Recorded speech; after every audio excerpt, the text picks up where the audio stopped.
Olá, pessoal, tudo bem? Então, hoje eu quero falar com você sobre o Iraque. Eu vou falar com você sobre o Iraque, um pouquinho da história e a formação desse país, e vou chegar até 1979, quando sobe ao poder Saddam Hussein. Aqui está o nosso Iraque, né, de verdinho aqui, no Oriente Médio, tá? Portanto, numa região do Oriente Médio chamada de Golfo Pérsico. Essa região é estrategicamente muito importante para a questão do petróleo e a geopolítica do petróleo. Nessa região concentra-se grandes produtores de petróleo, grandes exportadores e toda uma logística de transportes, de transportes do petróleo levado para o mundo inteiro, beleza? Portanto, aqui está o nosso Iraque. Ele faz fronteira com a Síria, tá? Faz fronteira com o Irã, faz fronteira com a Jordânia e faz fronteira com a Arábia Saudita e com o Kuwait, né? Lembrando que nos últimos tempos, todos os conflitos que envolvem o Iraque envolvem de forma direta ou indireta algum desses países, correto? Pois bem, quando a gente fala em Iraque, o que vem na nossa mente é duas coisas, petróleo, né, e guerra, né? E isso até certo ponto é verdadeiro, porque, como eu disse, o petróleo é a principal causa de disputa na região. Essa região e o Iraque são grandes produtores de petróleo, exportadores também, né, e dono de grandes reservas, ou seja, possibilidade de exploração ainda não feita. E guerras, nós temos inúmeros conflitos realmente, que o Iraque sempre esteve envolvido, direto ou indiretamente, nos últimos tempos. Porém, a gente não pode esquecer que, em virtude da forma como foi construído o Iraque, né, a partir da Primeira Guerra Mundial, sob a tutela do Reino Unido, as fronteiras no Oriente Médio, elas foram demarcadas conforme os interesses, né, do imperialismo europeu. E, no caso, o Iraque não foi diferente.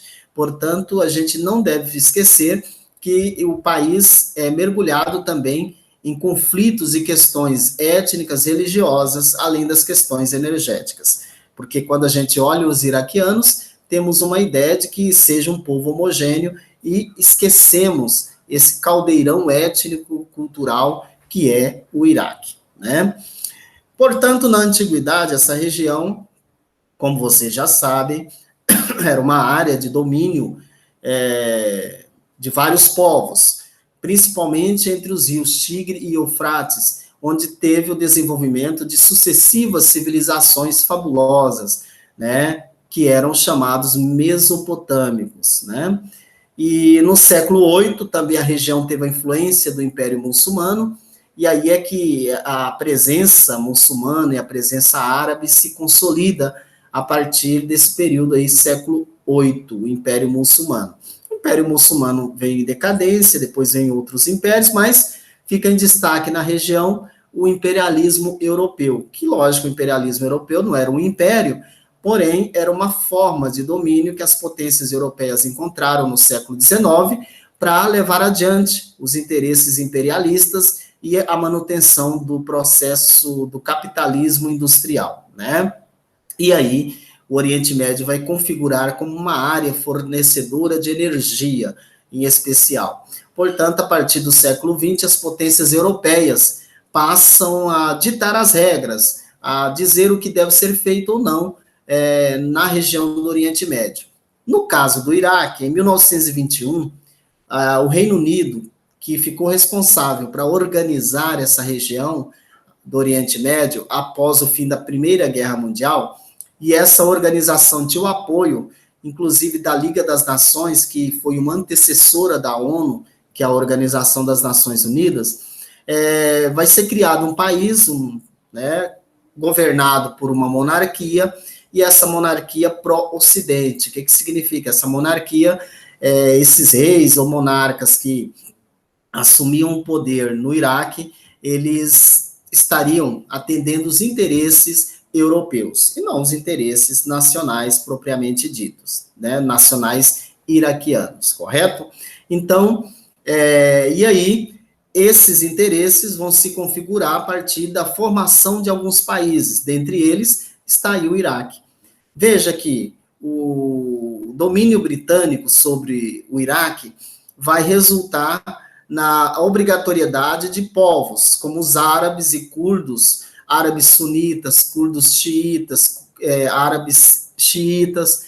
Esses povos são povos que têm culturas, visões de mundo diferente, forma de pensar diferente. Então, o que a gente vai observar é que, a partir de certa altura, esses povos todos foram obrigados a viver dentro de um mesmo território demarcado por uma potência estrangeira, no caso, o Reino Unido.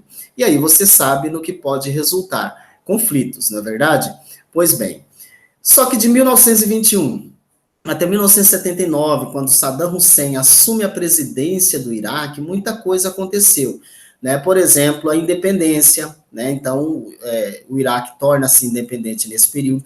Assim que proclamou a independência, o Iraque abandona a monarquia e assume o governo republicano. Então, instala-se a república no Iraque, né? O Iraque também teve muita influência da doutrina do pan-arabismo, que é aquela doutrina que dizia que o Estado deveria ser laico, sem interferência de religiosos, e que dizia que os árabes é que tinham o direito de explorar os seus recursos, em especial o petróleo. Então, vai resultar, na prática, numa certa nacionalização da produção petrolífera. Isso desagradava, de certa forma, os europeus e os Estados Unidos, porém, acabou acontecendo.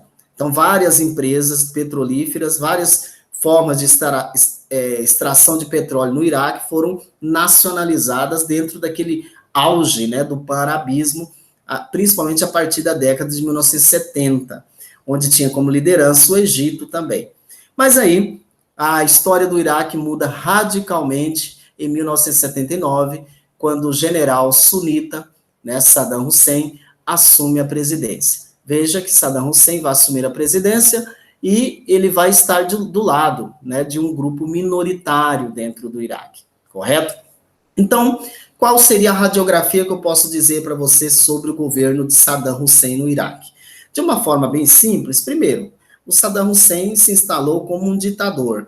Então, ele governou praticamente de 79 até 2003, quando houve a ocupação dos aliados, né, da coalizão dos Estados Unidos ao Iraque, né? Então, ele governou de 79 a 2013. Vejam o tempo que ele ficou no poder.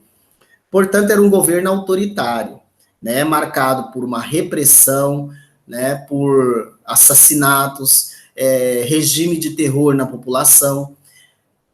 E grande parte dessa atitude de Saddam Hussein deve-se ao fato de que ele era minoritário. Então, ele fez um governo de minoria. O grupo dele, que era o grupo sunita, né, era um grupo menor no Iraque, e para se manter no poder tinha que usar a força. Então, ele fez um governo excluindo todos os outros grupos durante esse período todo de acesso ao governo, ou de participação no governo. Oficialmente, não tinha interferência religiosa no governo de Saddam Hussein, então, oficialmente, foi um governo laico, e essa característica de não ter influência religiosa, de certa forma, é que atraiu o apoio do Ocidente, em especial dos Estados Unidos, ao Saddam Hussein no início. Até porque Estados Unidos e Europa acreditavam que Saddam Hussein poderia ser um freio ao ímpeto de revoltas fundamentalistas que estavam acontecendo no período ali, final de 79, nos anos 79 a 80, na região do Golfo Pérsico, né? Já tinha acontecido algo que eles não gostaram muito, que o Ocidente não gostou, que foi justamente a ascensão do Ayatollah Khomeini e de um governo religioso contra Estados Unidos e contra o Ocidente lá no Irã, né, que foi a Revolução Islâmica Iraniana. Então, a presença do Saddam Hussein, de certa forma, dava um freio aos revolucionários xiitas iranianos, que poderiam contaminar, em especial, os xiitas que estão no Iraque, né? E no Iraque nós temos xiitas curdos e xiitas árabes, né? E aí o Saddam Hussein vai imprimir uma perseguição sistemática a esses povos, em especial aos curdos, né, promovendo inclusive ataques químicos e repressão muito dura para a população curda. Então, de um modo geral, Saddam Hussein consegue ter o apoio do Ocidente, consegue não ter a interferência contrária na época da ex-União Soviética, porque estávamos em plena Guerra Fria, e isso significa que Saddam Hussein vai ter o apoio, mesmo sendo uma ditadura sanguinária, o Ocidente vai apoiar, e esse apoio se deve, em grande parte, à tentativa ou à esperança de que Saddam Hussein pudesse conter os ímpetos, né, do fundamentalismo religioso na parte política também, como aconteceu no Irã, correto? Então, na verdade, Saddam Hussein é cria do Ocidente, beleza? Um abraço e até a próxima.